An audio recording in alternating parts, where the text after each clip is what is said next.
Valiant.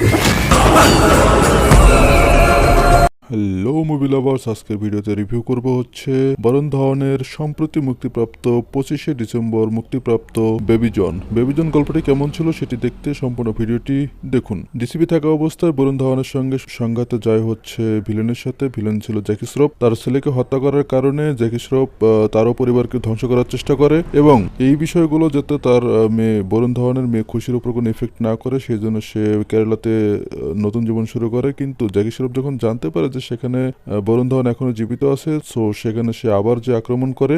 এখানে মূল বিষয় হচ্ছে বরুণ ধাওয়ান অসাধারণ অভিনয় করেছেন। বাবার যে চরিত্রটা সেটি খুবই অসাধারণভাবে ফুটিয়ে তুলেছেন। এখানে প্রত্যেকটা ক্যারেক্টারই নিজস্ব চরিত্র খুব সুন্দরভাবে ফুটিয়ে তুলেছেন। ফার্স্ট হাফে গল্পটা স্লো চললেও সেকেন্ড হাফে যে অনেক সুন্দর একটি মোড় দিয়েছে গল্পটি। তো এই মুভিটি ছিল মূলত তামিলের 2016 সালের থ্রির রিমেক। মুভিটি নতুন করে প্রেজেন্ট করেছে পরিচালক ক্যালিস। অনেক নৈপুণ্যতার সাথে মুভিটি প্রেজেন্ট করেছে আমাদের সাথে। আমাদের সবার গল্পটি ভালো লেগেছে। অনেকে এটির অনেক ভালো প্রশংসাও করেছেন, ভালো রিভিউ দিয়েছেন। বরুণ ধাওয়ানের থেকে অনেক ভালো কিছু আশা করেছিলেন। তবে যারা অ্যাকশন মাসালা মুভি পছন্দ করেন তাদের জন্য মুভিটি ভালোই লাগবে। কিন্তু যারা মৌলিক গল্প খোঁজেন বা গভীর কোনো গল্প খোঁজেন তাদের জন্য কিছুটা হতাশাজনক হতে পারে। তবে ওভারঅল মুভিটা ভালোই ছিল, আপনারা অবশ্যই দেখতে পারেন। তো আজকের ভিডিওটি কেমন হলো সবাই কমেন্টে জানাতে ভুলবেন না। অবশ্যই চ্যানেলে সাবস্ক্রাইব করে দিবেন। ধন্যবাদ।